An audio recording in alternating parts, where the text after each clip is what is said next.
Hello, lambs. Welcome to She's Worthy Ministries. Today I have a single mother series video for you. This one is entitled Economic Abuse. I really wanted to talk about this quickly. I know that I can't be the only one that has gone through that after, surviving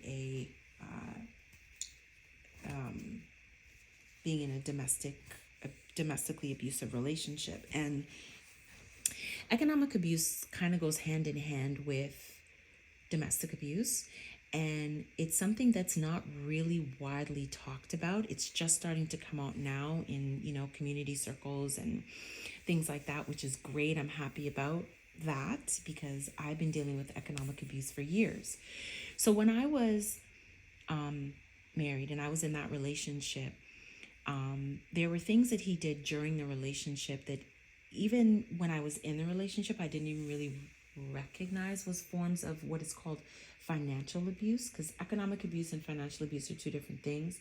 Financial abuse more so refers to the things that happens when you're in the relationship with the person, and economic abuse happens typically after a breakup, or it's the definition of how they abuse you with money is what creates the differences between the two of them.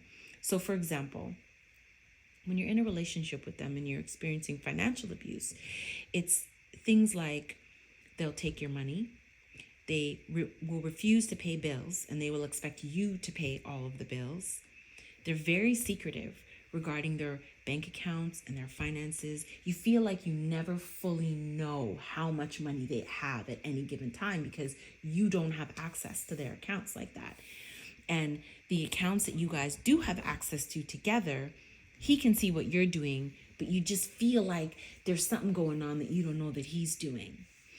When I was in my relationship, a big issue was that he wanted to claim the kids' benefits. So where I live, we get benefits each month for the kids, like the government gives like an amount per child. And when I was in the relationship with him, he wanted to claim that money on the taxes. And I thought that was so strange. I did not, thank God, but I thought it was really strange that he would even ask that. So men who financially abuse will expect you to give them the additional funds or whatever you can claim for kids on taxes. He'll try to take that. He will want you to put all the bills in your name. So then what ends up happening is any debt that gets accumulated in the relationship, it's in your name. And then that there in turn will destroy your credit. And then it's also hard for you to leave the relationship. When you're being financially abused, it's hard for you to leave the relationship because he's just so entrenched in all of the money, and you feel like your money is so super limited because of all of the things I just listed that he does. And so it's not easy for you to leave the relationship because you feel like, how are you going to afford life? So let's say you do leave the relationship, you get out of the relationship now. It now becomes economic abuse because you're no longer together, but he refuses to pay child support. So now you're not together, you're left with the responsibility of the kids. And whereas he should be helping to support the kids financially so that you can pay your rent or pay your mortgage or pay your bills and do all of this other stuff, he refuses to give you any money. So now you're struggling because you have all these bills that you have to pay. You have to pay to live somewhere. You have to pay for food, but the money is just not coming in. The help is just not coming in from him. So it's important. I felt like it was important to talk about this because 95% of women who experience domestic violence or are in that kind of a situation also experience economic or financial abuse. And so I think that we need to talk about this more. We need to support each other more. I know that where I live, they are talking about it more, and they are trying to get the government I've signed a petition because they're trying to get the government to pay more attention to what this is and to kind of work it into laws so that it can be looked at in domestic violence cases. I also think that, the support, the child support that happens the programs that we have in our cities, that also needs to be looked at again, so that these things are being addressed.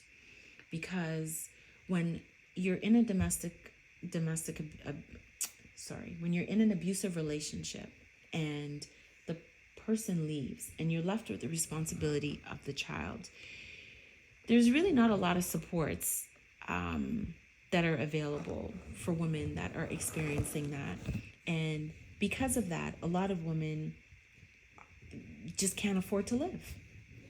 And so I wanted to talk about it. I wanted to let anybody who's out there, that is going through this situation, to let you know you're not alone. I would encourage you to pray to the Lord about it. Ask Him to lead you to the resources.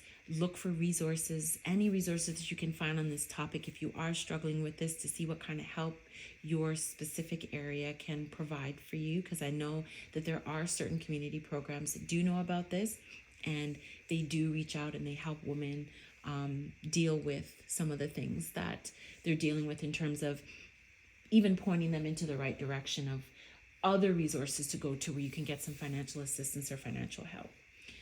So please don't think that you're in this alone. Reach out to the supports that you can reach out to. And if you need any assistance, leave it in the comments. I'm always willing to reach out and to help people who have gone through the same kind of suffering that I've gone through.